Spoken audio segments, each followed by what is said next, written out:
Hey everybody, and welcome to the Get Speaking English Coffee and Crossword stream. My name is Axel, and while we wait for the stream to begin, let me quickly explain how this activity works and give you some information that will help you do it. So, during the stream, we will go through a crossword similar to the one you see on the screen right now. I'm going to guide the conversation by letting you know which question will work on when. I'm going to explain the question to you, maybe give you some definitions, and then I'm going to give you additional clues, other information, hints, maybe some images to help you figure out the answer with me. So, when you think you know an answer, go ahead and put it in the chat. You'll be able to participate on Facebook, YouTube, Twitch. The addresses are all available on the screen. So don't be shy if you think you know an answer. Put it in the chat, and when I see a correct answer, I will add it on the board and we will fill out the crossword together that way. So before we begin though, there are a few important rules that you should know specifically about this stream so we could all have a good time. So my first major rule is no cheating. So don't use the internet unless I tell you to. So we could Google the answers if we want or use websites. We're not going to do that though. We're going to work together instead. So please do not use the internet unless I tell you to do so. Secondly, please follow the conversation. So for example, if we are talking about question number 3, don't start talking about question 19. Also, too, please be patient. We may take some detours along the way. I love to talk about additional vocabulary, phrases, other things that are related to what's in the crossword. So just please be patient. Try to stay with the group and don't ruin it for others. Finally, please be nice to one another. Like I said, you'll be able to participate on Facebook, Twitch, YouTube, but let's create a nice, friendly learning environment where people feel like they can participate without judgment and have a good time. So those are my main rules for playing this game. Now I'm going to give you some additional information specifically about this crossword to help you complete it. So the first useful thing to know is that this is an American crossword. So that means that American spelling and vocabulary is going to be used. So you can see on the screen right now some differences between American and British spelling. There are many others. This is just a small sample of some of the differences. There are also differences in the choice of vocabulary, in some of the phrases, some of the slang is different. So usually this crossword uses American English. It's also worth knowing that any of the trivia is usually about the United States, so about American history, American geography. However, we won't need to know much trivia. Thankfully, the majority of the questions in this crossword are about language, they're about English, so we won't need to know a lot about trivia. It's also really helpful to know that the answers match the questions. So the answers will always use the same type of word and the same word form as the word in the question. So for example, if there is a plural in the question, there will be a plural in the answer. If there's an abbreviation in the question, there will be an abbreviation in the answer. So all of that is extremely helpful. Sometimes you will see me put little S's or EDs in places, and that's just good information for us to know to fill out the board faster. Keep that in mind too when you are answering, that your answer should always use the same type of word and the same word form as the question. Also, multiple word answers are okay in this crossword. So sometimes the answer could be a phrasal verb, maybe part of a common phrase or an idiom, part of a sentence. Some of the longer ones are titles of books, titles of movies. This crossword does not indicate when something is a multiple word answer. However, I am usually quick to spot them. I will let you know if something is a multiple word answer, but do keep in mind when you are thinking about the answers to the questions that multiple word answers are possible. Finally, too, because we are here to review English, we're here to learn new words and vocabulary as well. It's important to know that there are words in this crossword that we can't really use in real life. So some of the words are just archaic, they're outdated, they're old-fashioned. Some of them are very formal or used only in very specific contexts. I will try to let you know if you can't use something, and I'll try to give you an alternative expression instead.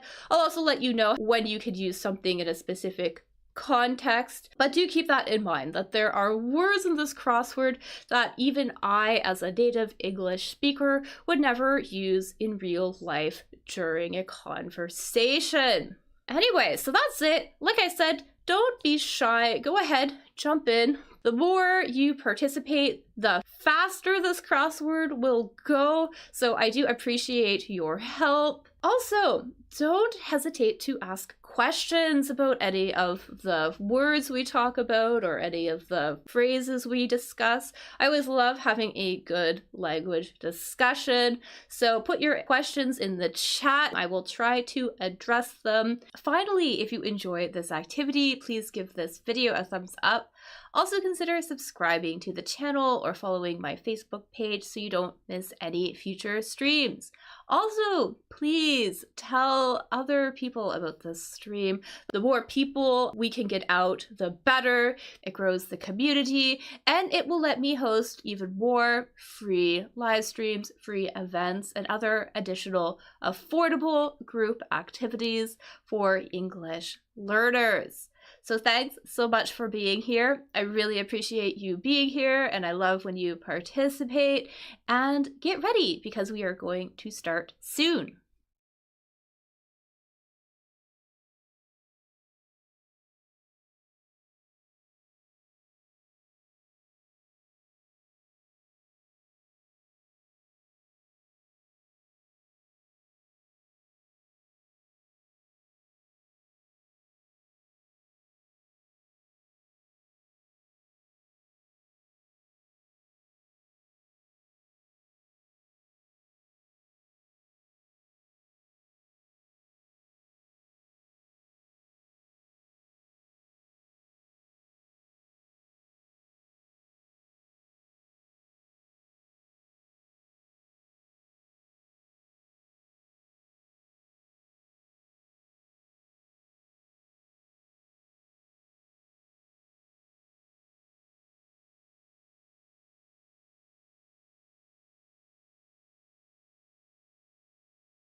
Hello, hello.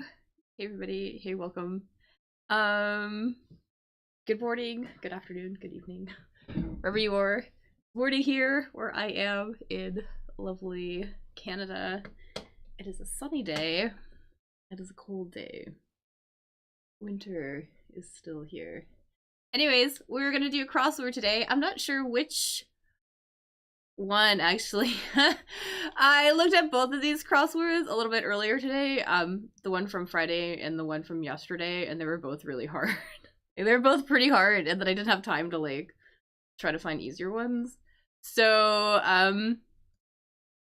yeah. So if you have a preference about which crossword to do, if you should do Fridays or Thursdays, let me know in the comments. I'll let you choose, and if you don't choose, I will just pick one. Yeah. So like the video said, we're gonna go through the crossword together. So I'm ready with my cup of coffee. Good. I also have my cup of coffee. That's what I was in the kitchen grabbing some coffee. Yeah. So great. Glad that you have your coffee. Yeah, so if you feel like doing Fridays or Thursdays, let me know. I feel like they are equally kind of challenging, but yeah, they're not that great. I always prefer to try to find ones that I think are filled with a lot of useful language for us, but these ones are kind of tricky. Anyways, yeah, so what's gonna happen is I'm gonna direct the conversation, let you know which question we're gonna work on when, and you can participate. The best place to play is on YouTube. So it seems that there's less lag, there's less latency on YouTube. I get the responses faster. I'm also watching the chats on Facebook and on Twitch as well, but I think that there's more of a delay. So it seems to be a little bit slower playing on those places, but you can still watch though. Still there over on Facebook and on Twitch. But if you want to play, I definitely recommend playing on YouTube. I think it is the best place to play. So let's just do today's, I guess, because like honestly, I don't know. They both are tricky. But I think we'll be able to get through it. Just trying to find something. Trying to find something to listen to really quickly. Not too easy as we don't learn. I know.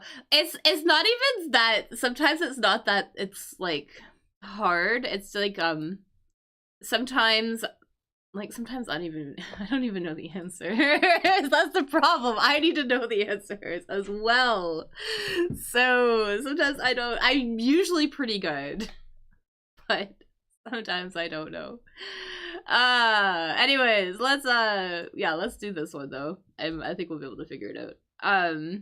Yeah. Also, sometimes too, they're just filled with a lot of trivia and stuff, and you know, trivia doesn't help us. So, anyways, falls back. Okay, so falls back. We have falls back, and we have delay or endures. Falls back. Okay, there we go. All right, so falls back and endures. Let's do endures first. If you are able endure something, you are able to do it or tolerate it for a long time, basically. So we're kind of looking for a word that kind of represents that as well. There's going to be an S on this. Obviously, we have an S here on endures. So let's put an S here. Actually, there's going to be an S here too. Let's put an S here too. But yeah, a word for if, you know, we're able to do something or tolerate something, basically withstand something for a long time. Something like that. I'll give a little hint too, because I know we don't have a lot of info to go on by yet. There is an L in this word. This word is going to start with an L. Word is going to start with an L. And yeah, if you have any ideas, feel free to throw it in the chat. So I am watching Facebook and Twitch as well. I just think it's faster to play on YouTube. So if you are looking to play, YouTube is the place to go. So I have to put an L in here. And let's see if I can think of some other clues for this one too. I'm not quite set up for this today. I was busy before this.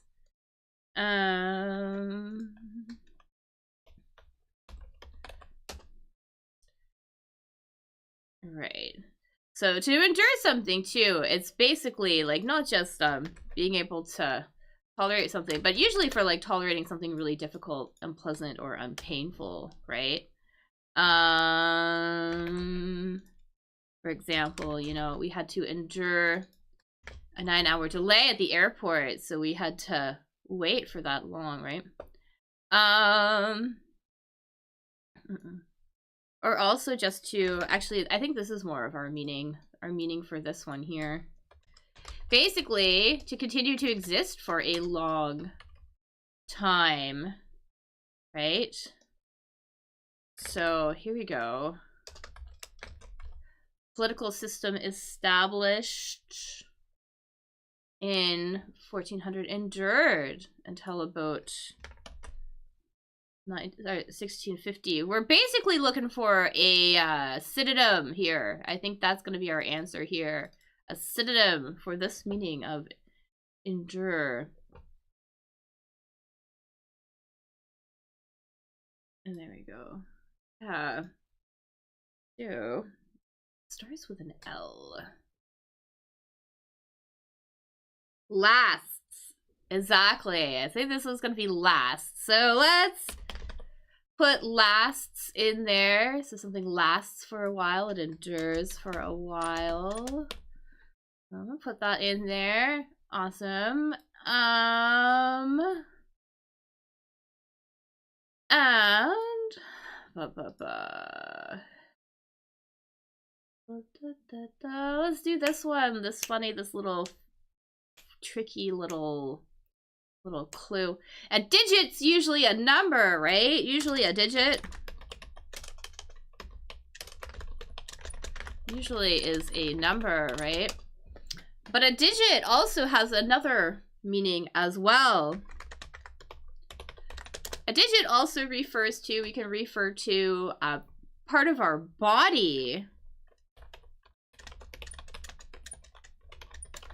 So for example, or I should say to some body parts. So like, for example, fingers are an example of digits as well too. We refer to them as digits.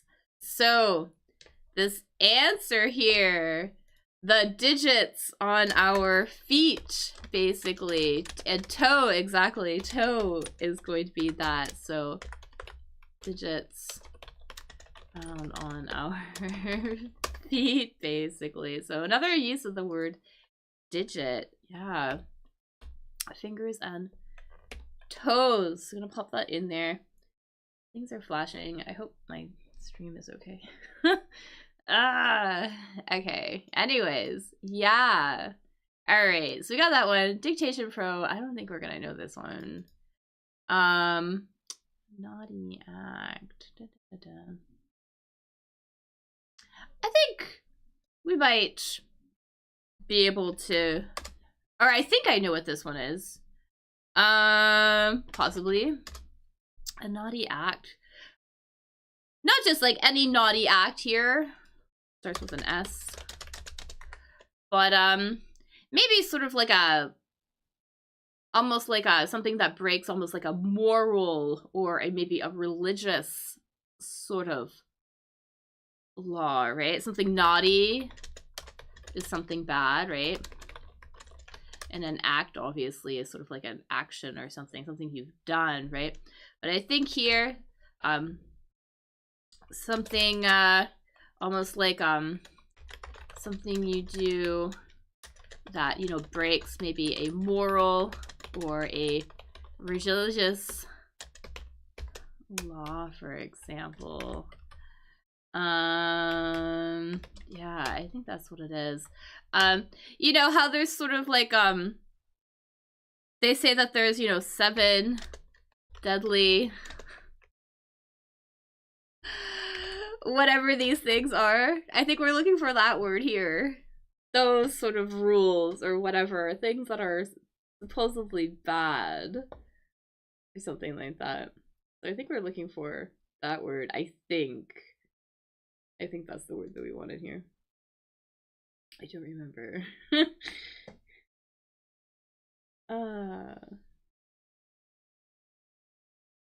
Also too, if you go to a church, if you're a church person, you're like a Christian church person, it would be common to sort of maybe confess your whatever these are and kind of get the, I guess, like the priest to sort of forgive you, basically. A sin, exactly. I think this word is going to be a sin. I think, let's try it. It's like, I don't remember, honestly.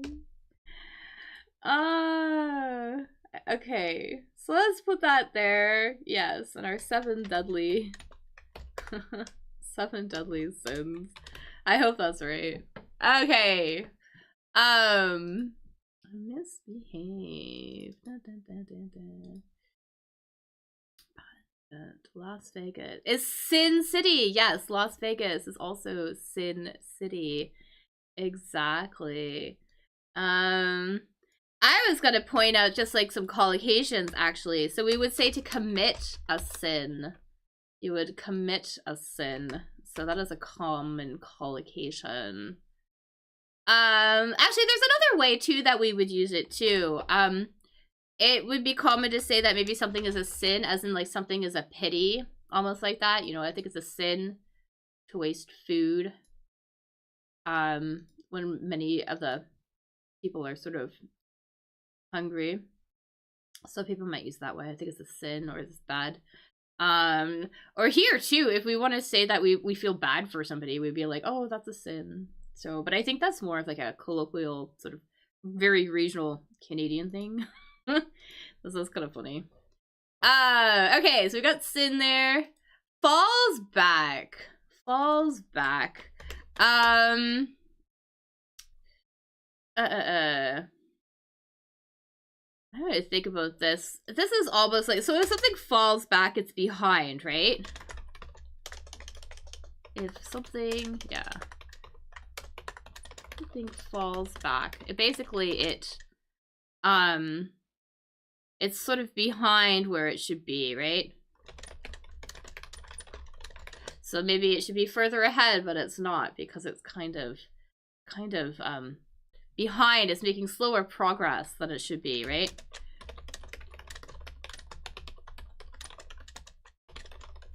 So, so we're kind of looking for that kind of word. I think we might know this word. This word, yeah, I would use this word often thinking about computer, actually, even like talking like this here, like between us here, right? There's this delay, right? Between when I say something versus how long it takes to transmit to YouTube and Facebook and everything like that. And then, right, there's a delay there, right? And there's this word that I use sometimes to describe that, like that delay. So we're looking for that word. So this word would be, you know, commonly used to describe that delay.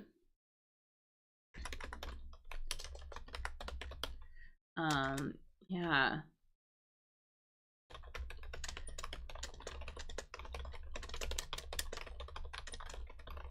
So kind of like the delays between maybe a user doing something on the computer and like when the computer reacts to it as well. Or also too, just to maybe be behind when you are behind in your progress or whatever. Like you're not where you should be. So I think it's more like this is tricky. I felt like some of these were tricky for me to describe. I think that was the hard part. Anyways, if you were behind, you would be lagging. So to lag means to be behind. So here, for example, I'm gonna put this like in a sentence. So he's lagging behind. So he's taking longer than he should. I think we better wait for him to catch. Oh, I would say catch up to us. That's interesting. Catch up to us. But also too, on the computer system, if there's sort of a delay between when you do something versus the computer reacting, or streaming too. We would also say that there's lagging. So why are the games of my laptop suddenly lagging when they ran fine before? So maybe there's a bit of a delay there as well. So I'm gonna put lag in here. So lag refers to that delay. Okay. What else can we do here? Phrasal verb here. If you misbehave, you act poorly. Let's say you act poorly or maybe inappropriately, right?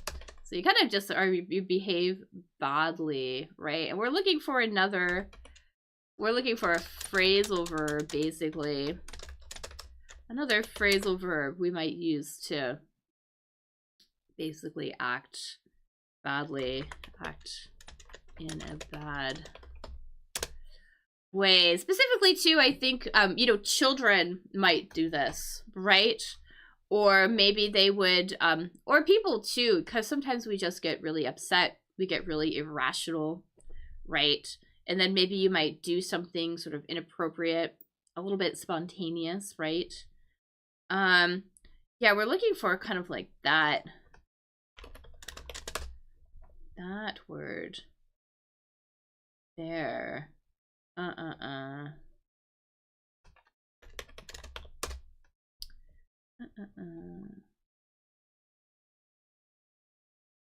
Yes, to express one's feelings through disruptive actions. That's what we're looking for. Yeah, you're maybe really upset about something, and then you act inappropriately. Act out. Yes. So act out. So you act out, usually it means that you're means that you're kind of upset about something. It's common for children to act out if they have things going on in their lives, right? So these kids act out because their lives are a mess, right? They have disruptive behavior. Maybe they act out in the classroom, misbehave in the classroom, something like that. Just usually have something going on that's causing them to sort of lash out as well too, to sort of like target somebody with your anger. You lash out at somebody,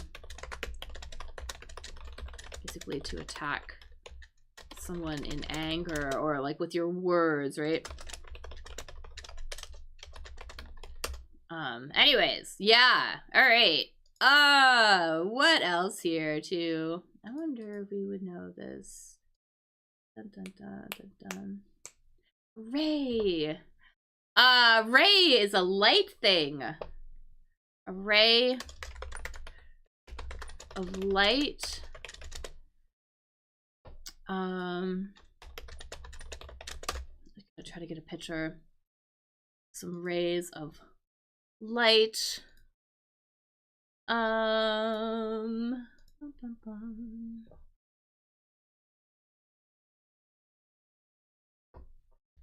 Here's a really lovely photo.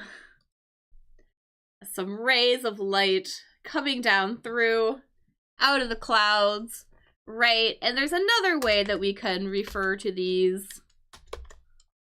Maybe these ones in particular. Another ray of light. And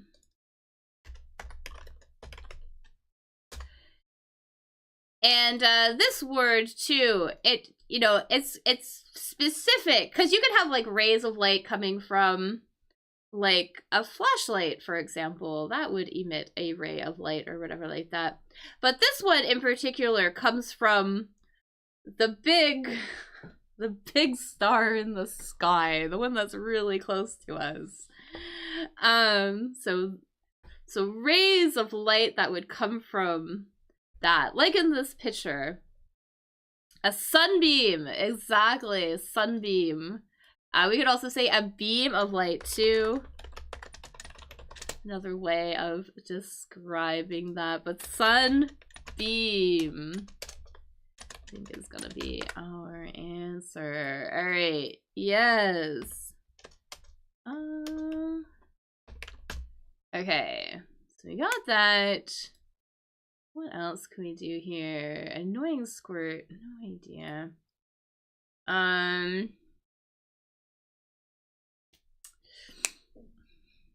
think we know this word. We might know this word, I guess. Something pungent. If something is really pungent, it usually smells really bad. Like it has a really strong smell.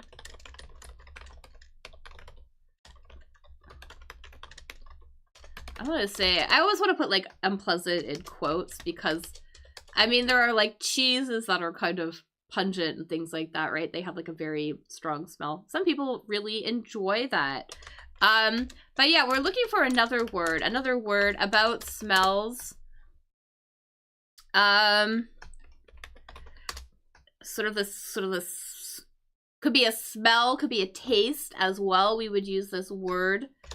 It's an adjective describing, you know, a smell or a taste that is, you know, really strong and bitter, right? And it may almost like burn your throat almost, like it kind of, like we would use this word to describe maybe the smell of smoke or something, like especially from maybe an electrical fire or something, right? Like that smell, that smoke would be really strong, would burn your throat almost, right?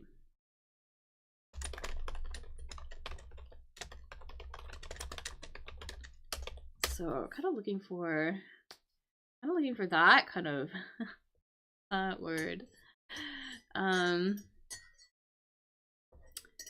Yeah, being really unpleasant, very strong, bitter, and unpleasant.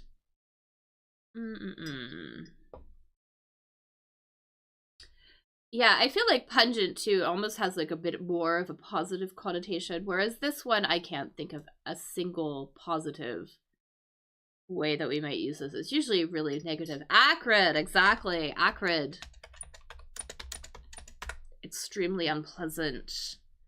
Not great as well. And like I said too, usually we would use it to describe maybe the smell of smoke, for example. So here we go. The electrical fire sent thick clouds of acrid smoke through the office. Really unpleasant. Makes it hard to breathe. Maybe you hurt your throat a little bit. And that is what that is going to be.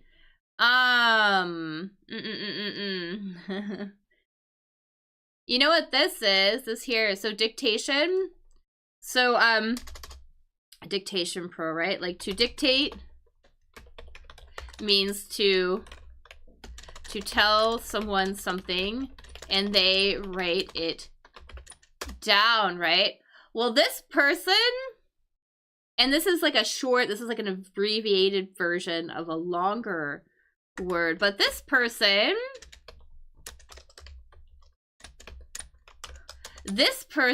works in the courts. And they basically write down everything that is said. Exactly. A A steno, or is it steno? Stenographer is the whole word. The stenographer, the person that writes down everything that is said. Exactly. So great job.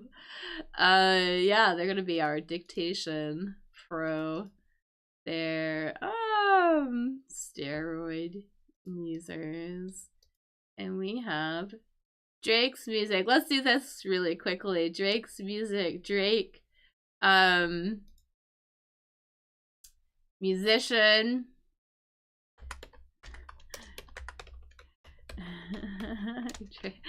I guess this is kind of a bit of a pop culture thing. But you know, type of music where it's basically a lot of words, right? Rhythmic words and things like that set to music, right? As opposed to music with a lot of melody, right? Rap, exactly. Drake is a rapper. Let's put in here. Additional need. Annoying. Wagers. I think, yeah. Yeah, let's do this one. Actually, let's do this one first, because I think this is going to be easy too. So if we come, like, this little gap fill, right? We're just, like, looking to fill in this gap, right? Whatever that might be. Right, so we probably need, like, a subject. We need a verb in this sentence, right? And it's basically something we might say if we when we come to an agreement with somebody about something.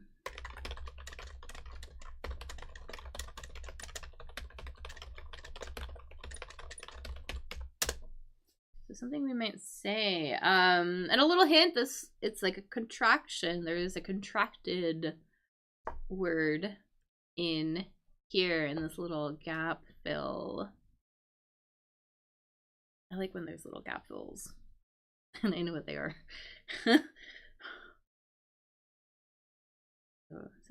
Something.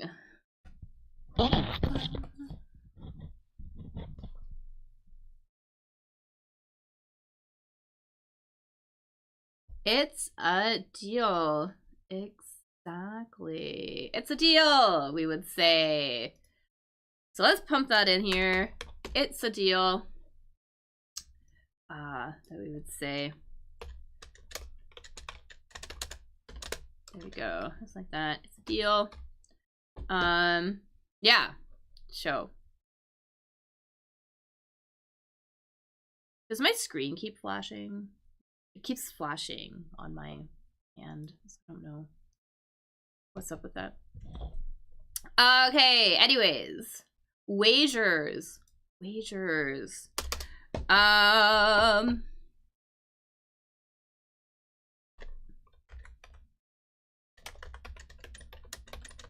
So if you wager something, or does it say wager? Yeah, if you wager on something, basically you commit sort of an amount of money because you think something is going to happen. Yeah, so if you wager on something, you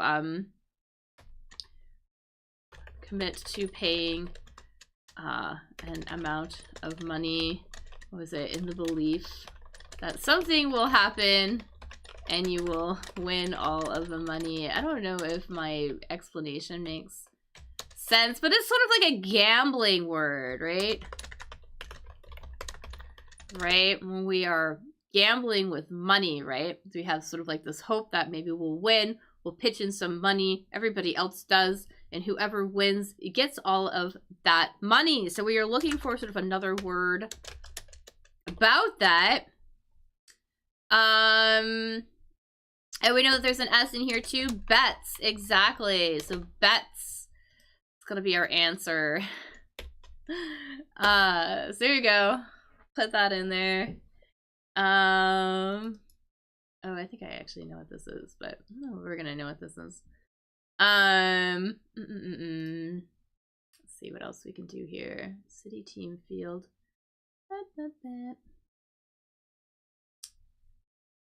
Steroid users. Steroid users. Steroids are like, it's a drug, right? Right, so steroid is a drug, right? So here, right, they want the noun of for people who do this activity. But in the Olympics, for example, in like highly competitive sports, there's a lot of talk about steroid use and whatever. Yeah, dopers. I'm gonna say doping, basically, the use of drugs.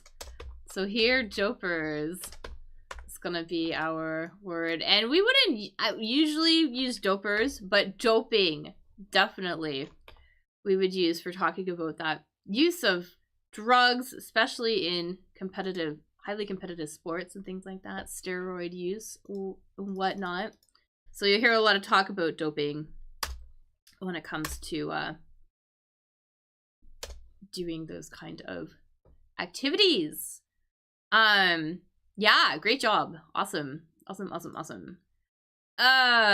what else here? English Racing Town. Can we just get this one? This nutritional need. Something that we need to build, what is it, muscle mass? I think you need to consume a lot of this if you want to build muscle mass, I believe, right? To consume, basically eat a lot of this to build and maintain muscle mass. I believe that is correct. At least that's usually why I end up talking about this kind of thing. My drug is only coffee. Yeah, me too. I'm not really a drug user in other contexts. Doesn't really interest me. And I definitely have not used any steroids or anything like that. But protein is something that we need. Yes.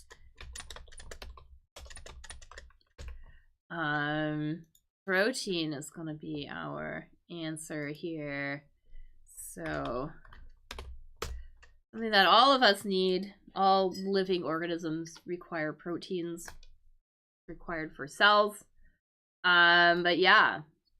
Great. Oh, there were some good science words in the Thursday's crossword. I guess this one's marginally easier. Lightly fry. Lightly fry, this is a cooking word. Cooking word. You'll read it often in recipes. So you basically fry something, like not to the point where it gets brown or anything like that. But just a little bit. You know, they'll talk about having to like do maybe like lightly fry some onions, for example, right? Actually I'm gonna get like I'm gonna get a picture so you can kind of see this thing in act. There we go. This person is preparing these vegetables, frying them a little bit, so just so they get like a little bit of color, but or they soften a bit almost, right? So not even like a lot of color or anything like that, just sort of lightly frying it. This word starts with an S. I'll put an S here because we have no information. So I will help you out. Yeah. And this is definitely a word that comes up all the time in talking about cooking. I believe it's is it like a French word? It's a French word. Because it has a little accent on it, actually. There's no no, we're not gonna put it with an accent in the crossword, but there is a little accent in here. So they fry something.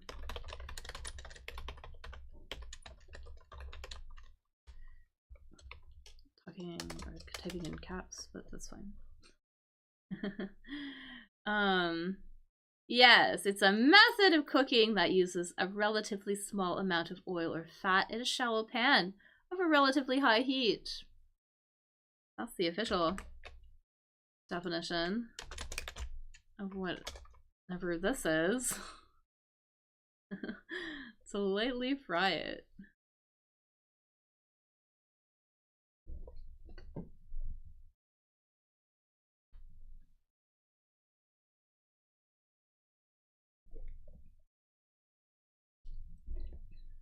Is there? I shouldn't see it. Ah. Yeah, I don't know if actually I don't know if if you guys use this to refer to this cooking method in French, but saute. To saute means to lightly fry something. So saute. I don't know if I have a I don't have a capital one. But saute is our answer here. So you would like saute some vegetables, maybe. Oh, that is our word here. All right, so saute some vegetables. Chunk, I don't know what that is. Diminishes. Oh, let's do this one from the Arctic. This should be easy, I think. An Arctic word. So Arctic from the north, right? From the North Pole, basically. So an adjective. An adjective we'd use for describing something from the Arctic or the North Pole, basically.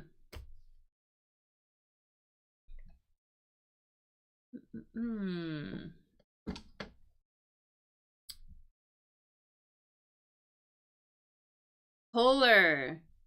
Exactly. Yes. Okay. So we got polar. Polar in here. Perfect. Like, exactly like polar, like a polar wind. Polar bear. A polar fleece jacket. Polar.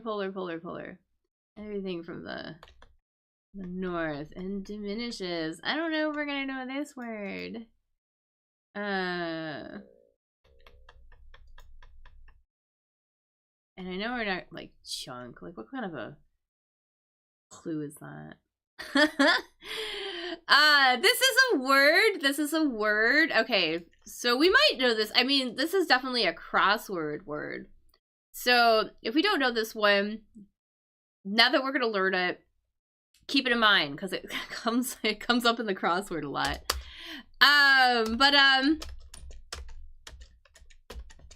The saute is French, but I don't use this word. Yeah. Okay. Yeah. It's what is it? It's like jump or something. I think I read that. I thought it was like French for jump. My French is not good. It's very limited. Anyways, diminishes. This word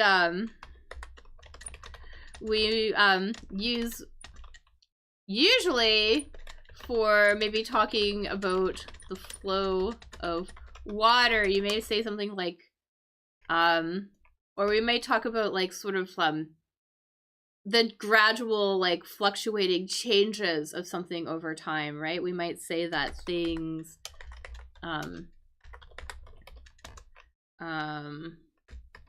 whatever this is, and flow, they would kind of like go together. So things might diminish and then they will increase for a while.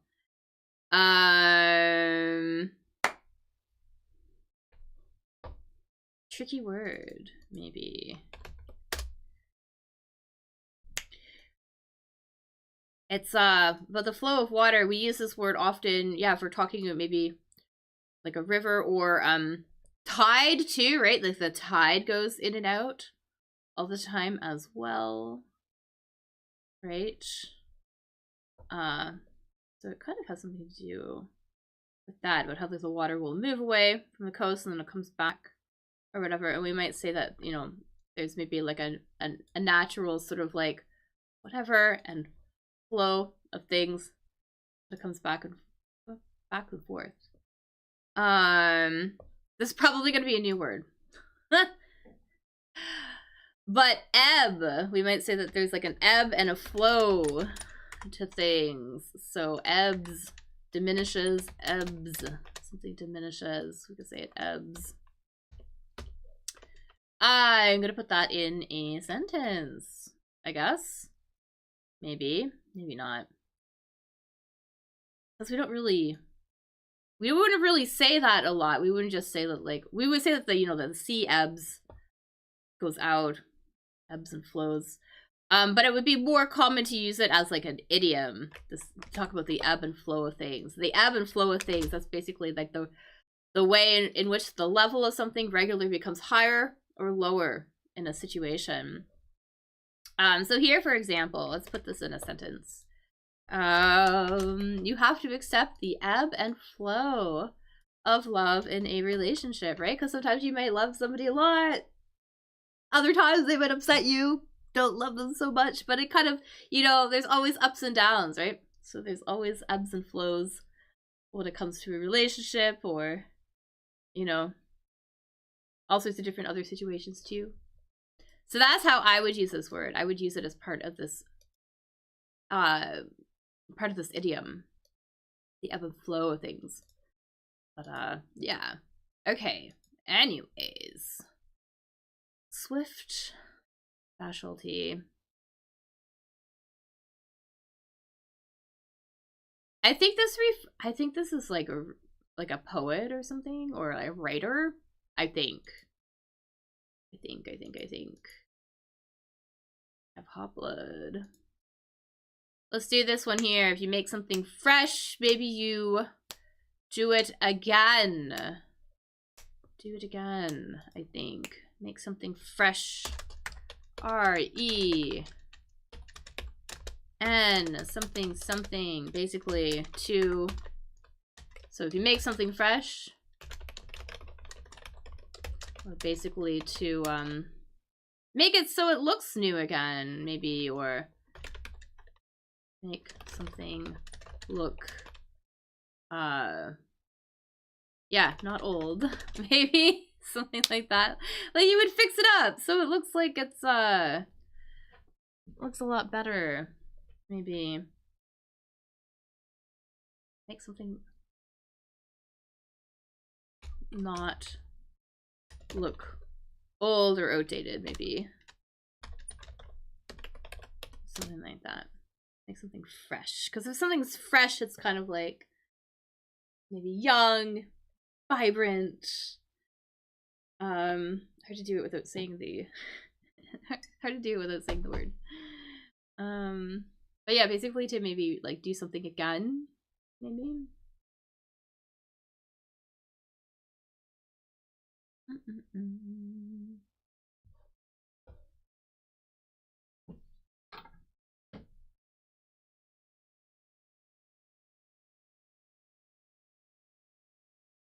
I think this word renew, I think is going to be our word. Renew. We're going to renew something. We would make it fresh. Renew. I think you are thinking about renovate. And there is an abbreviated version, like there's an abbreviated version of this word, but it would just be like reno. Reno would be like the short abbreviated version of renovate. But that also means to fix something up, to make it look new again, definitely, especially if we are talking about like an apartment or like a home or something like that. You would renovate a kitchen, for example. Make you know, a room or a house look, or basically a living space, look new or even different. Actually, it's common if you do like a renovation, usually to change everything, right? But here, you know, you might just renew a coat of paint. You would just put like the same color coat of paint on the wall, just so it looks a little brighter, a little newer, a little more fresh. So that's kind of the difference there. All right, what else we have here? I don't know if we're gonna know this word. Hot blood.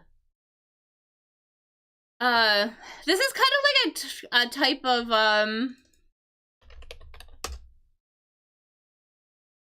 it's like kind of a type of comedy. This here is a type of comedy. I'm guessing Swift is a poet or maybe a comedian or a writer or something like that, but this is a type of comedy where, you know, the author basically criticizes something in a humorous way. Something like that. Oh. Type of comedy, and I wonder who Swift is.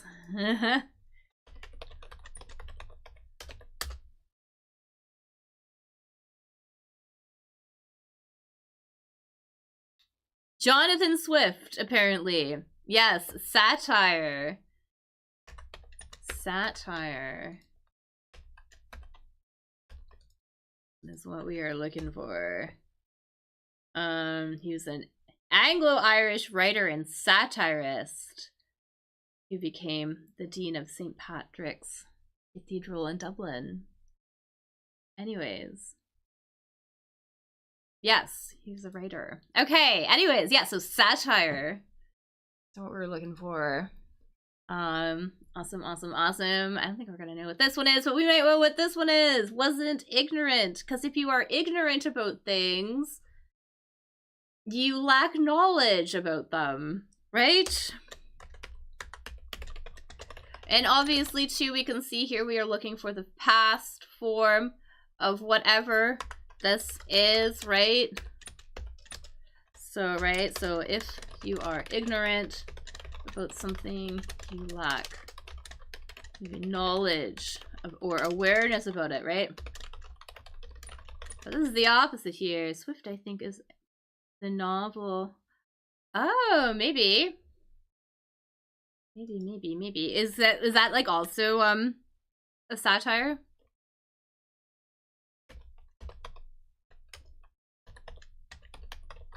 I googled Swift and satire and I came up with that guy.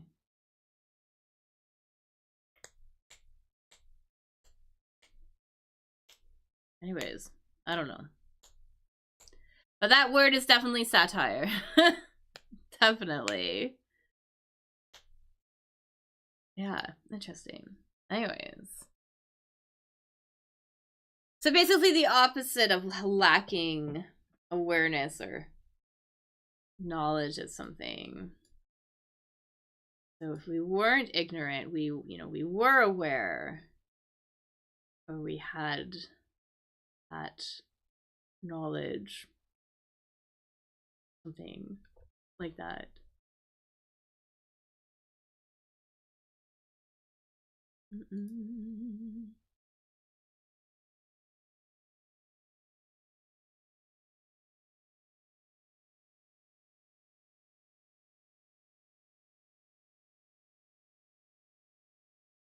I like reading about this guy now. So if we weren't ignorant about something, we knew about it. We knew about it. I'm gonna put new in here.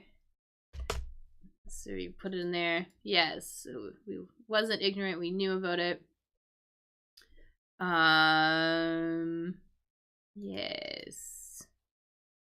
Then set a fire. A fire word.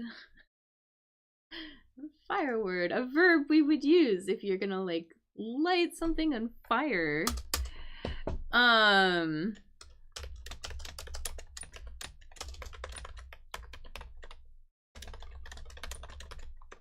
Use a verb we use when talking about putting things on fire. It's tricky to tell what verb form. Simple, but I didn't find it. Yeah. No worries. Yeah. This one might equally be a little like, oh, why didn't I think about that? Because we can't really tell what verb form is here, because set is one of those verbs where it's like, you know, to set, like the different forms are the same in all of the conjugations, right?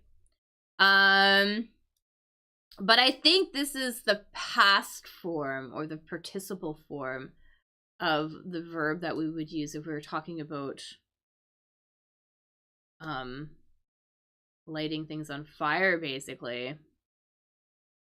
Oh, verb we'd use when talking about putting things on fire. I think it's the past form or participle of this verb. There you go. That's what I think. It's a fire word.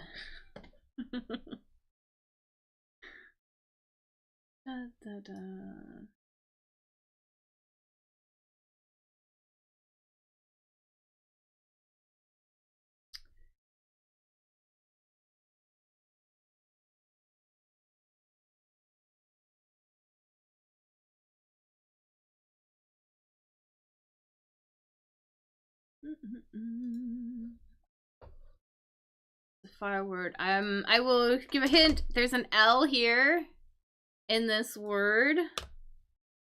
The L that we would use. We're talking about fire. I think we'd see it. Yes.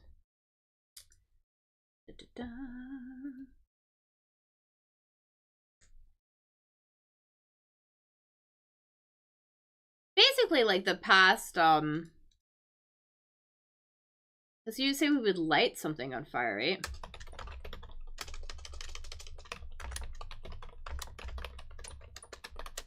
So basically, so lit, exactly. Lit is going to be the past participle, in the past form of light there. So lit something on fire. We're not gonna know what this is. That's fine. I don't know if we're not gonna know what this one is either. Actually, I don't know what that one is.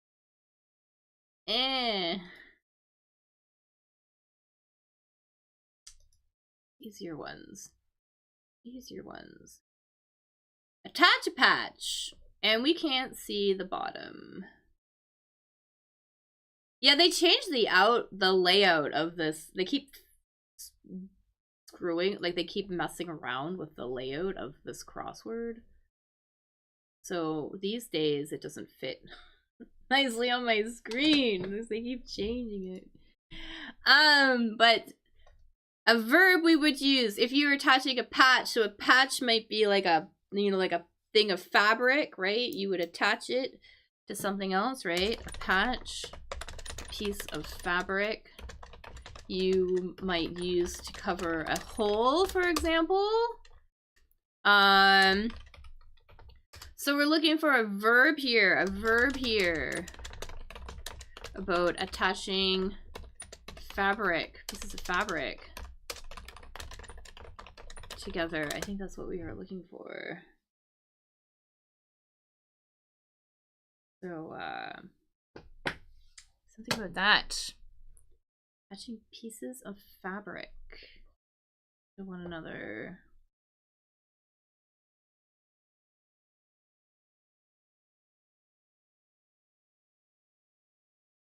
Typically with a needle and thread, right?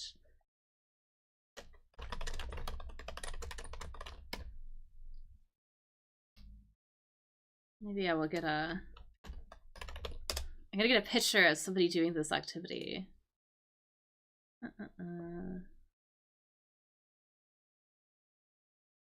Maybe somebody.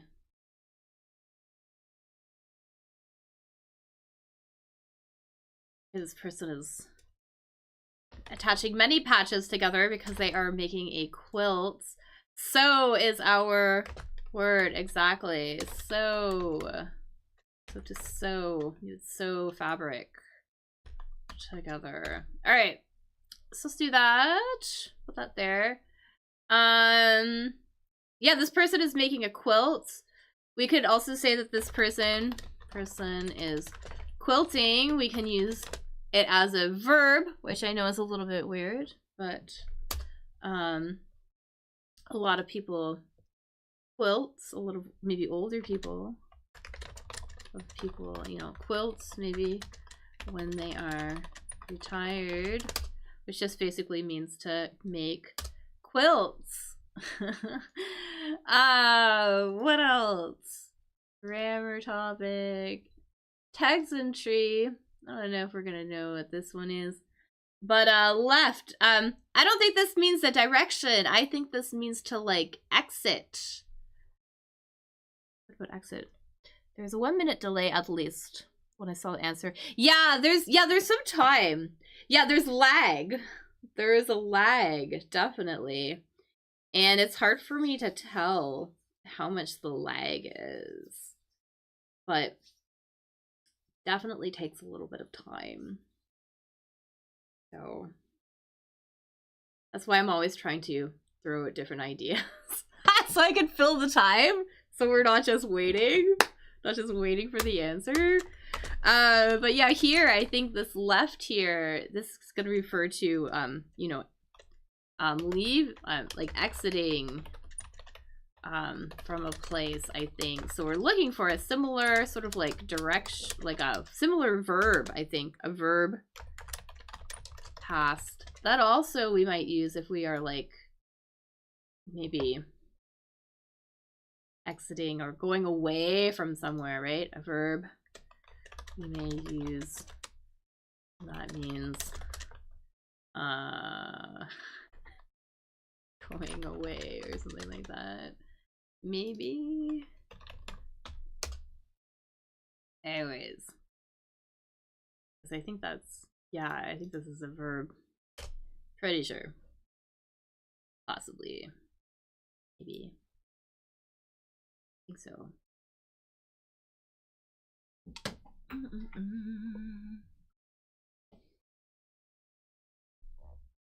So, yeah, I'm pretty sure it's the past form.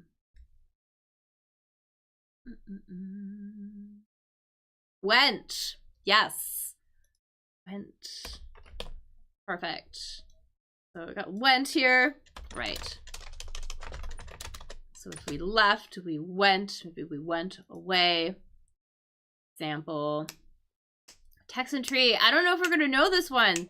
This is a type of nut that is common in the Americas. I find that often Europeans don't know what this is. But pies made from these nuts are really good. Whatever these are. This is a type of nut. And they grow, I guess, in Texas. I had no idea, but the type of nut. Do you know this nut? They're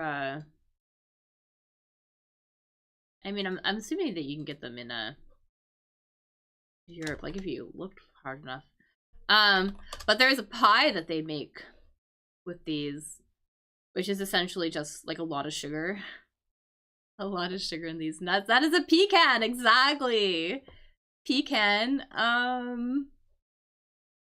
So, and it's actually really good. Have you had pecan pie before?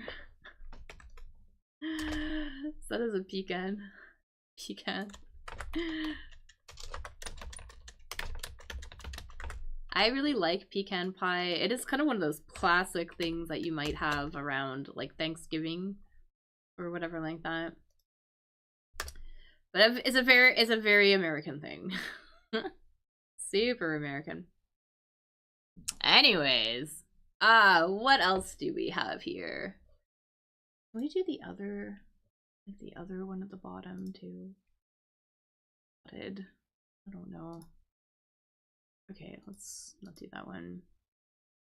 Let's do this one, maybe. Maybe. A catchphrase. Yes, a catchphrase that you might use in an ad.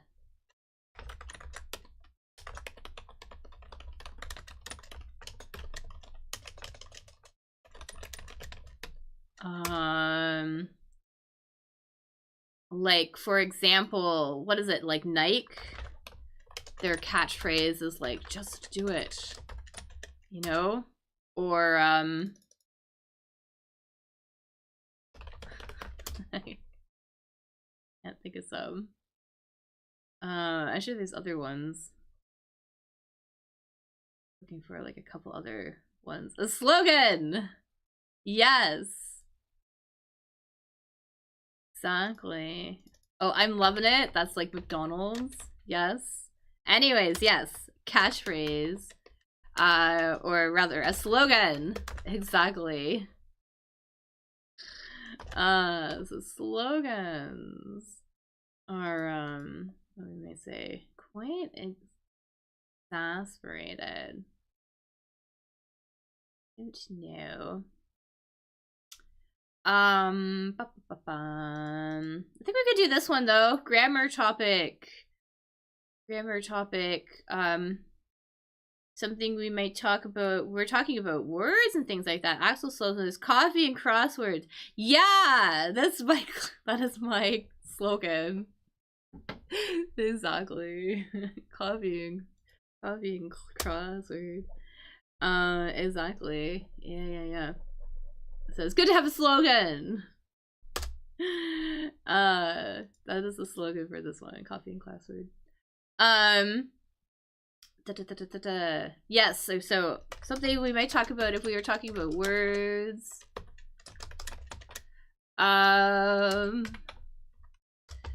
So we might talk about this when discussing words.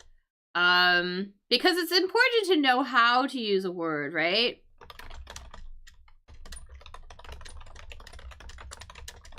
Right, exactly. We were talking about the usage of something, right? The usage of something, or how something is used, right? But yeah, just in general, the usage. There we go. Gosh, I don't know what this is. Anyways, oh, maybe. Used up. I think this is a money word. This is a word that we would use for money.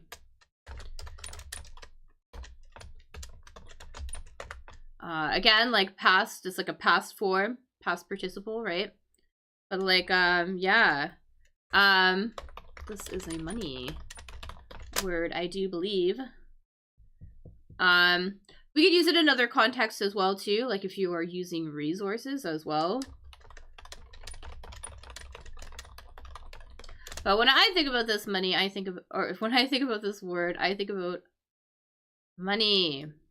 You know, we might say like, you know, I can't go out this weekend. I don't know. All my money for the week. Basically, I already used up. There's nothing left. I have So I can't go to the bar because I have no money left. Something like that.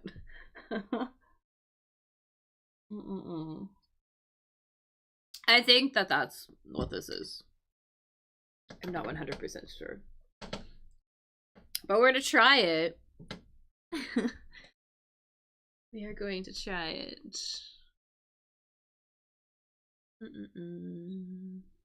Spent. Exactly. We would spent all of our money. Would spend money. Spent. Spent. Gonna be our conjugations there. So let's put that in here. Hopefully it's right. Try that. Oh, I know what this is, but I don't know if we're gonna know this. Quite exasperated. If you're really exasperated, you are fed up. Like, yeah, exasperated is a great word.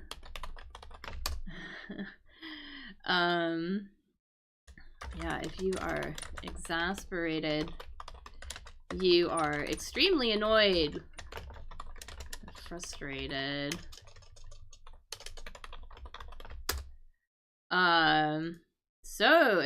So frustrated. And we might say if somebody is extremely annoyed and frustrated, if they're really angry, we might say that they are blue something something something like that. 4 words. Yes. We might say somebody might scream until they are whatever this is, almost like it's like a lack of oxygen. Lack of oxygen, almost, because they are just screaming and hollering and not maybe taking in enough air. It's a little exaggerated. But, yeah. That's what this is.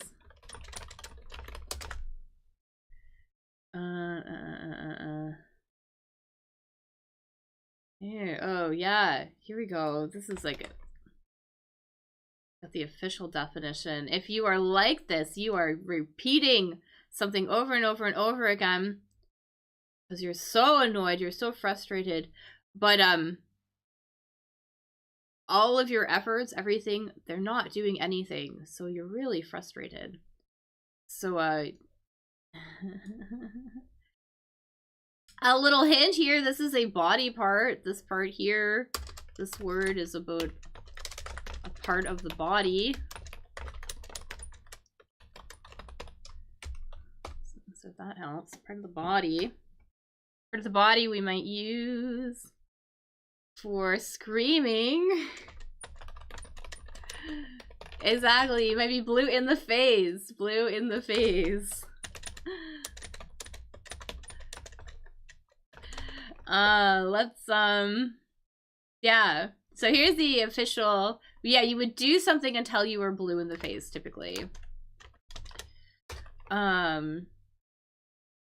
So basically, you would do it over and over again, say or shout something until you were blue in the face. You are wasting your efforts because you get no results.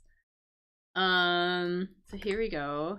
And that would be a very exasperating experience. It would be so frustrating. So you can tell her to clean her room until you are blue in the face, but she won't do it. So that's how we might use that one. It's kind of a funny little idiom. All right, let's put that in here. Blue in the face. Don't know what a fob is. That's cool, but blue in the face. Awesome. Awesome, awesome, often.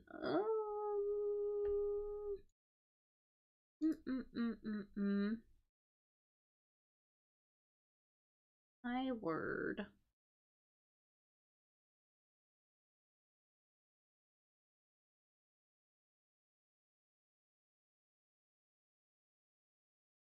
Right. Okay.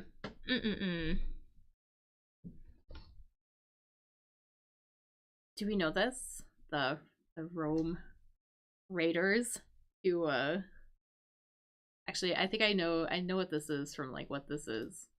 But do you know what this is? I think I know. I know what it is because I know what this is and I know what this is. But what were they? From Germany, I think?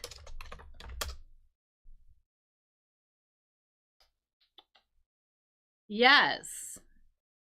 These were like people from Germany who fought against the Romans, the Goths. Exactly. Let's put that in there. Nice. All right. And these guys here, these young foxes, these are known, a young fox is known as a kit. So our young foxes are kits. So a little random little trivia there, or fox pups. I suppose you could call them pups too, but technically they are called kits. Random trivia. Anyways. If you eat a lot, actually, I don't know if we're gonna know what this one is either. But if you eat a lot, you know how I would use this? Something. Da, da, da, da, da. Phrasal verb. It might tell this, like, you know, don't.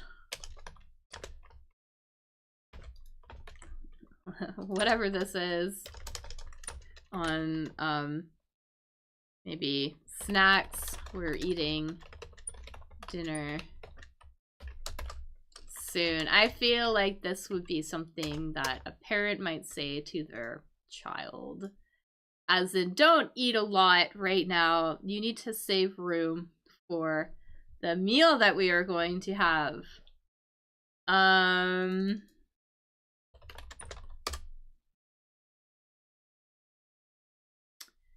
Yeah, just basically, yeah, we use this a lot when we're talking about consuming food. Two,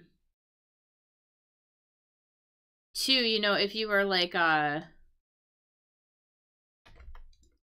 these days people might also say, you know, like, don't whatever on carbs, right? Because they're not very healthy for you. They're not considered super healthy, right? Other things that are better to eat, right? But yeah, so a word that we might use for eating a lot of a particular food.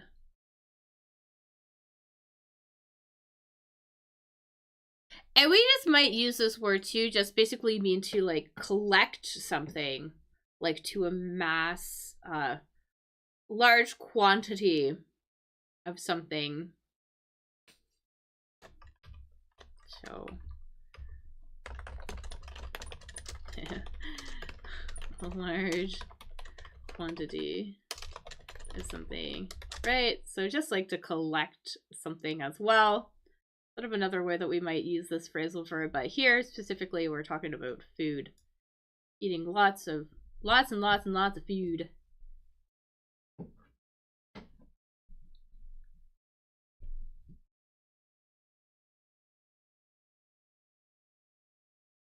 Lots and lots of food. Could also be like money or debt, I suppose, as well. Anyway, we might be like, don't load up on food, or don't load up on carbs. So you load up on something means to eat a large quantity of something. Here it is in a sentence. Load up on fruit and vegetables and just have a small amount of less nutritious food. Yeah, just like eat lots. Load up on something. You could also load up on, you know, carbs or whatever like that. But yeah, basically to consume a bunch. of something, of food in this case. You could also just like buy a large quantity of something as well too. For example, you might want to, like, you know, during the COVID, people loaded up on toilet paper and stuff like that. Like, everybody bought it, right? So people were loading up on toilet paper, and that caused shortages and things like that. Anyways, what else can we do here? We're almost done, at least. Small songbirds, ship staffs.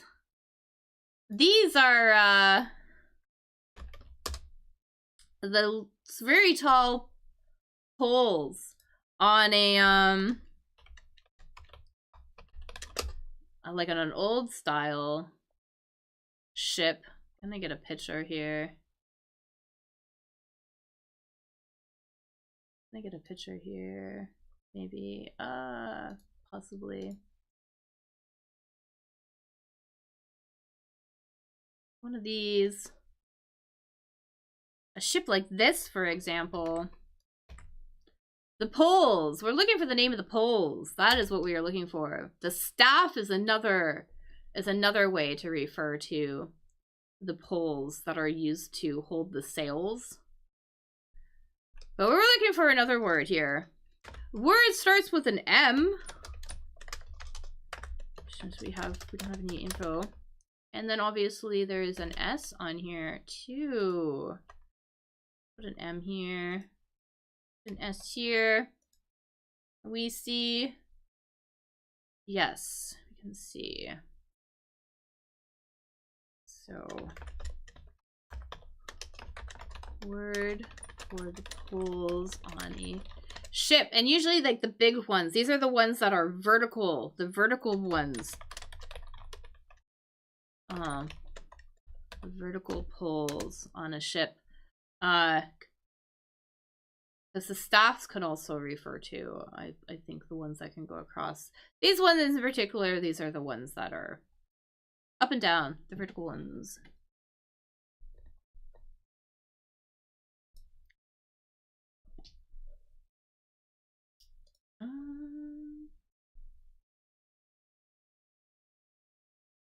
Actually, like looking through these pictures because we have a lot of these style boats here.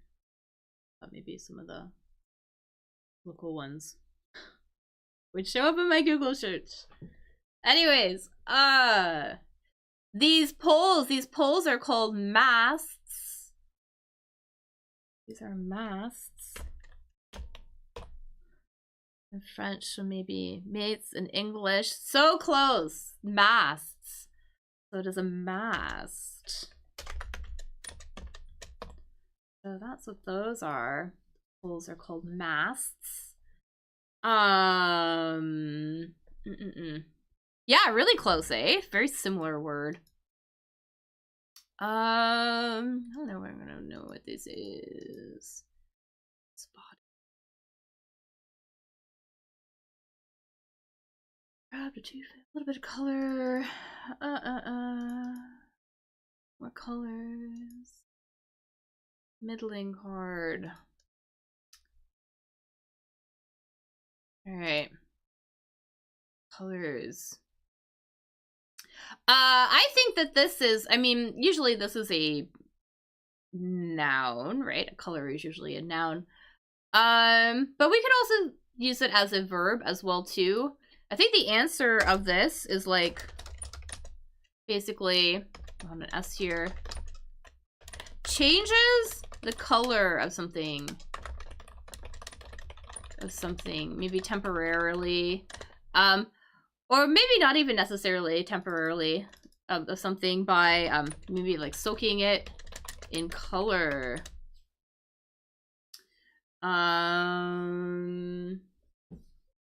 So changes the color of something by soaking it in that color. So for example, this word we would use, we use this word for hair, for example. Very common. It's like a hair word. you know, if you want to change the color of the hair, of your hair, you would, because you don't paint the hair, you know.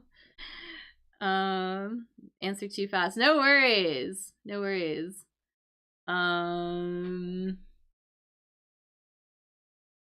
Yeah. For hair, maybe. Or also to, yeah, we're a little bit wrong. That's okay, though. Also, to change the color of fabric as well. We use this word for hair, for example, or for changing the color of fabric as well. Changing the color. You do it by soaking it.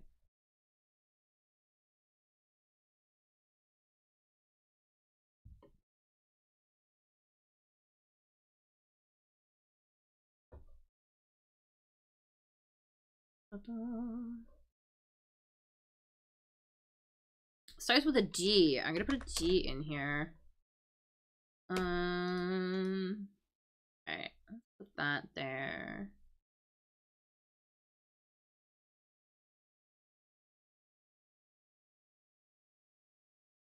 Yeah, for hair, fabric.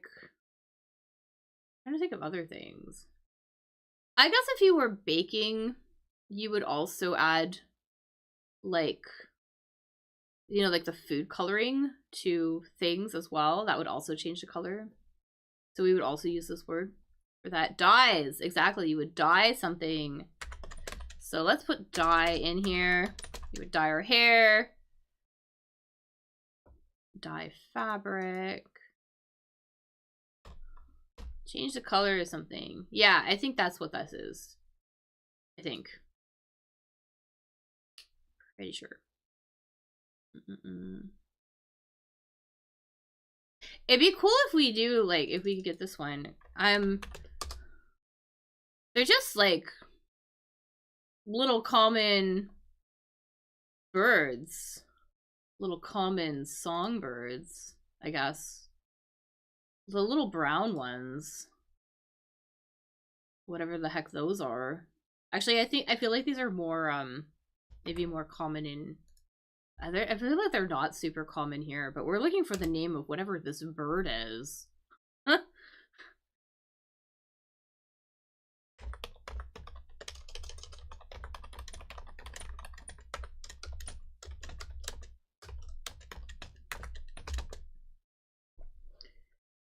Here, I feel everybody would call them sparrows. I don't even know, like, do we have these here? I don't know. Maybe. Dun, dun, dun.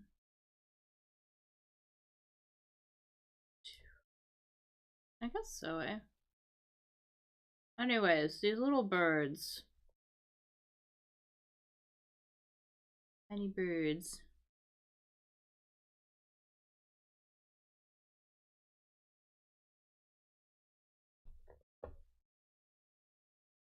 It starts with a W. This, I don't know if we're gonna, like, get this one. But I don't know if we have these here. I mean, I guess so. Oh, okay, we do. We do have these here. I don't even know.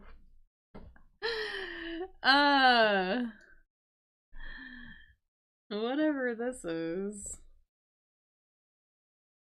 They have a very high-pitched call. Apparently. Very high-pitched. And, like, the tone is very, very high. They have a nice song, I guess. Anyways, this bird, I think the answer to this is a wren. Wren. Which is spelled like this. These are wrens. And, but let's put that in here, though. What else can we do here? Grabbed with a toothpick. So we have a past form here. I'm gonna put that in here. This is kind of like a stabbing word, right? Because you would stab something. with a toothpick, right? Grabbed with a toothpick, right? Something, but the word is not stabbed. We want a similar word. That means basically stabbed, essentially. There's a weapon that's more traditionally used for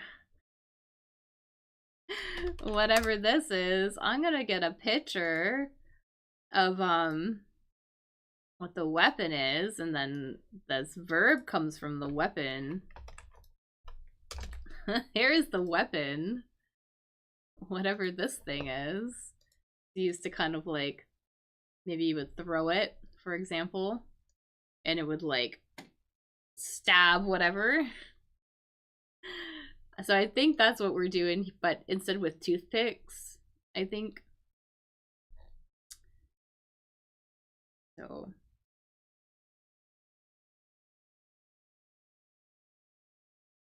So basically, whatever this thing is, and then we're gonna turn it into a use it as a verb, basically. This pointy object. It's a spard, so close. There is a P in it, for sure. A spear. This is a spear. A spear. So spar, though, is also a word. To spar with someone means to almost like practice fight. To practice fighting with someone. So, you know, maybe you will like exchange, like you'll like punch each other a little bit or whatever like that, but without necessarily really hurting the other person. So that's what it means to spar with somebody. You kind of like fight with them. But here, though, this is a spear. So you would you spear the food with a toothpick. Think that's what they want here. So let's put that in here. I don't know, we're gonna get this one. The sneaky ones. This is also an animal word. I don't know if we'll know this word though. Sort of a sneaky animal. One of these guys. And then if somebody is sneaky, we might say that they are one of these little guys.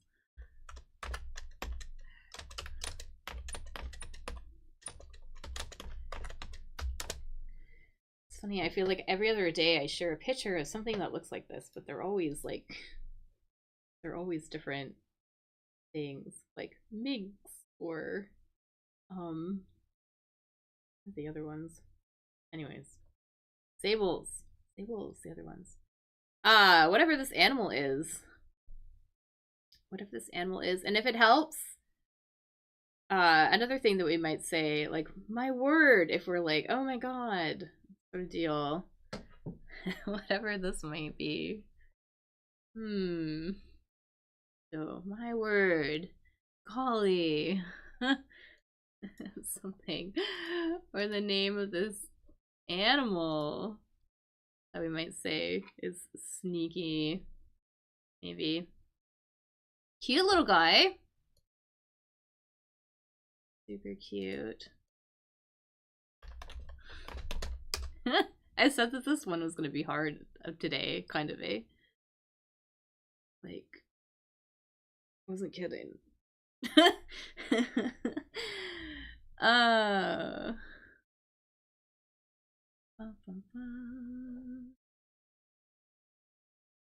Anyways, we might call someone's this animal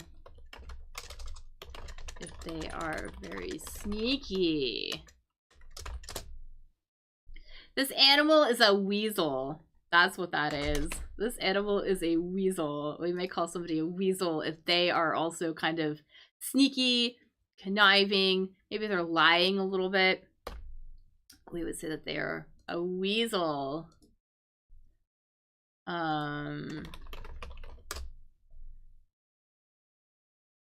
Yes, a person regarded as sneaky and treacherous. Treacherous is a fun word. Something treacherous, extremely, somebody you can't trust because they're not loyal whatsoever. So a person who's treacherous deceives somebody who trusts them because they have no loyalty. And treacherous is also a great synonym for something that is extremely dangerous as well too. We can use it for something extremely dangerous as well too. Snow and ice have left many roads treacherous, crazy dangerous, and drivers are warned to use caution. Anyways, weasels. The weasels. That's gonna be that answer there. Writer, no idea. Bit of color. Middling card. Cabinet wood. Middling card. This is like a, well, like a card game thing, right? The cards go from, you know, 2 to an ace, right? So I think this here, it's basically like a middling card, something in the middle, I think. A card, that's sort of in the middle of the deck, right? Somewhere between the 2 card and, or the deuce. That's what we call it. Is that how you spell it? The deuce and the ace, right? So I think this is a number. We want a number for one of the cards that would kind of come in the middle. In the middle of the 7. Exactly. Let's put 7 in there.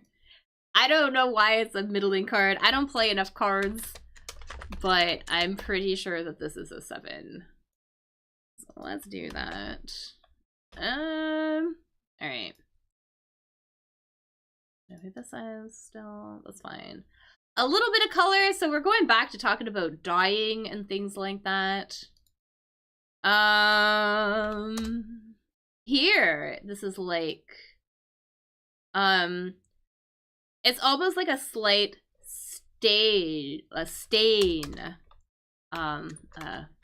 something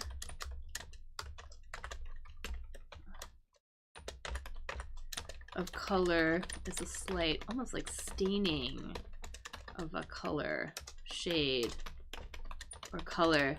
Yeah, okay, yeah, you used to play cards. So, so is 7 the middling card? Like, I have no idea. I guess. I don't know. What kind of card games did you play?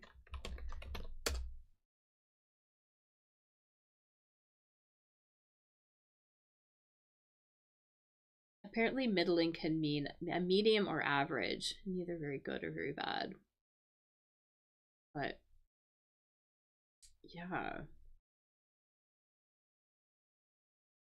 Sometimes I play cards with people. We play, what do we play? Like Canasta, I think. One of my friends, we play a lot of Canasta. I think it's Canasta. I remember. Anyways. A slight staining of color we're looking for. So just like a subtle amount of color. Similar to like a, almost like a tint of color. Very light amount. Just like a small degree of color.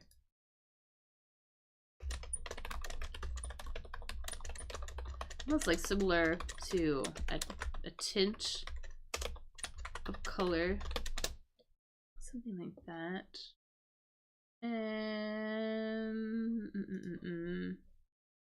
This could be a new word, maybe. Possibly. Maybe.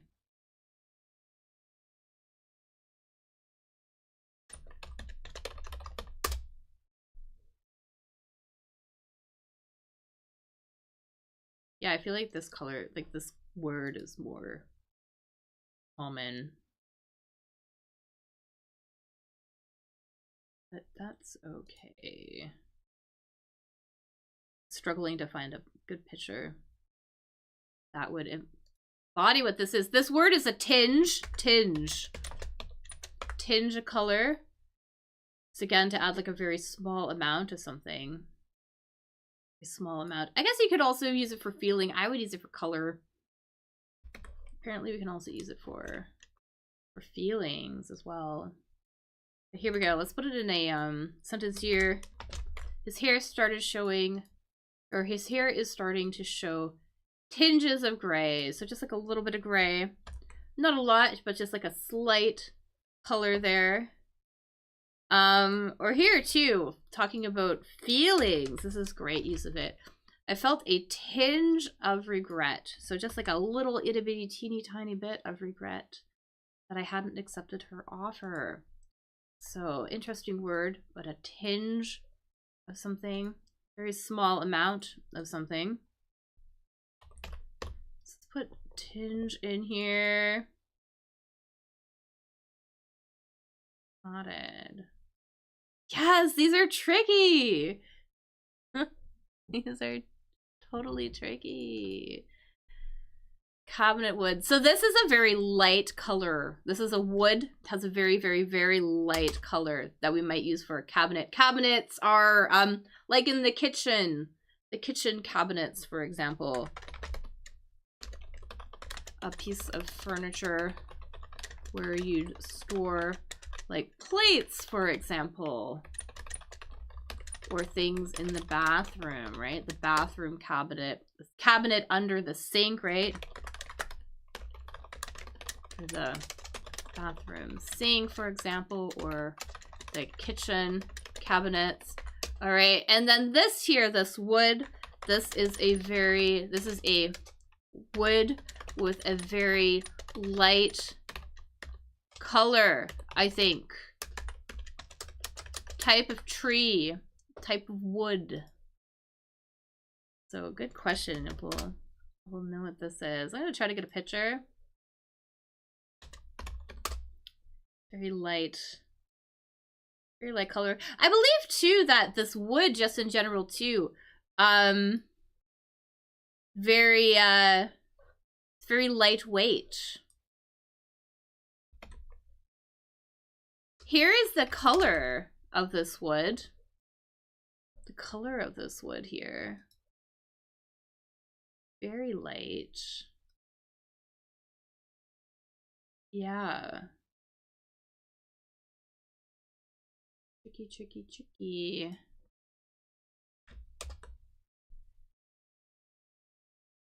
Whatever this is.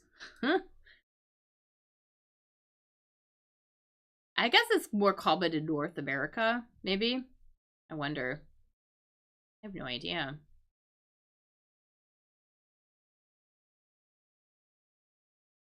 I don't know how common these trees are around the world. I guess it's a North America thing. All right. So this is a tree found in North America.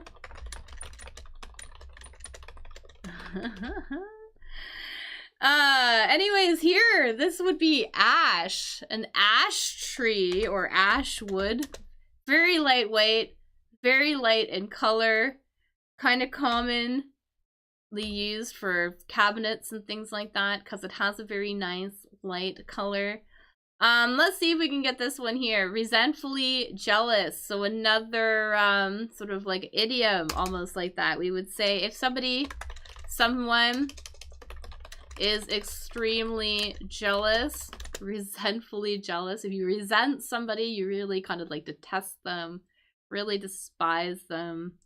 Somebody is extremely jealous, we might say they are green something.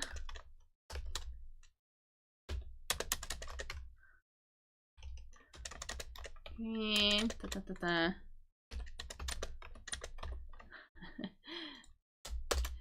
green with envy.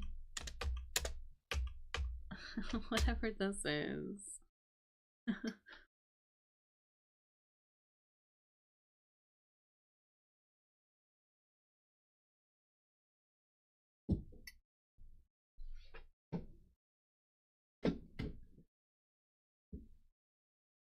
And then we will reveal what our annoying squirt is.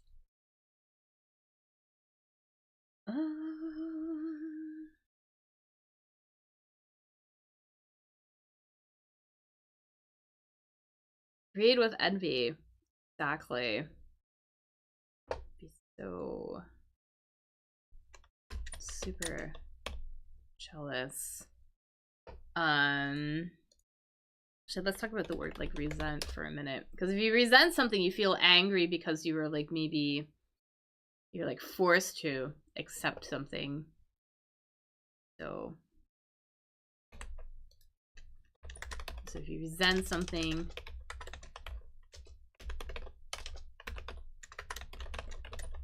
yeah, basically be angry because you've been forced to accept something or someone. So you're so envious, you just like resent them because you have to accept maybe that they are better, that they have things that make you jealous.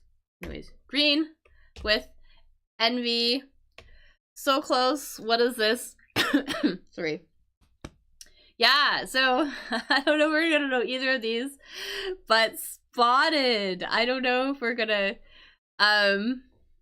this word here is this is a word I would not use very often, but another word like to spot something. We might say to espy something. I think this word is espy. That would be the past form of it. I would never say this in conversation. I only use this in crosswords, but here it is in a sentence. She suddenly espied someone waving at her from the window. So that is a very fancy word you could add to your vocabulary. Not a very common word. If you use it, people might think you're a little weird. But yeah, basically means to sort of like spot somebody or something. To espy. Anyways, I think that's it. Yes, so we did it. Anyways, that was a hard one. Did that one feel hard? I feel, yeah, that seemed hard for me a little bit. Anyway, but we got through it. We got through it, and that is the important part. Anyways, thank you for your help. Really appreciate it. Yeah, I think we maybe learned some interesting things. Oh, I think the Mets are a baseball team, so that's the deal there. Anyways, so thank you so much for your help. Really appreciate it. I will be back next Wednesday at this time with another crossword. Next, I'm planning on doing this Wednesday and Friday next week. That is the plan. I am also, yes, so what is that? Wednesday, next crossword will be Wednesday and Friday at this time. I believe this is what, 1300 UTC. I believe that's what we're doing right now. I'm all confused because we had daylight savings time. So everything's different now. I'm also coming back on Tuesday at 1400 UTC because I'm going to read the article. Yeah. The most recent article. I'll read the most recent article. Recent article in my conversation class series. So I'm checking out the article. So I'm gonna go through it, read it, be able to hear the pronunciation. I'm gonna talk about the definitions of words and things like that. Any interesting phrases, collocations that come up. I really like the article. The article is like called "The Joy of Mediocrity." Something like the benefits of hobbies, doing hobbies even when we're bad at them. So I thought that was a good little interesting article. And there were some tricky words in that article as well. This was hard, but we learned some new words. Yeah, some new words in here. So that's good. I like when there's new words. I don't like when it's too hard. But I'm glad that you found some of these words. I'm glad that you found it beneficial. So that's really good. Anyways, yeah, so I'll be back on Tuesday. So there's some interesting vocabulary in that article as well. So I'm gonna go through, I'm gonna read it, and then people can refer to that. They can study it, and then you can book conversation class with me and talk about the article, and talk about why doing hobbies, what the benefits of doing hobbies even when we are bad at them. Anyways, all right, I hope you have a really good weekend. And I will see you next week then. All right. Have a good one. All right. Bye.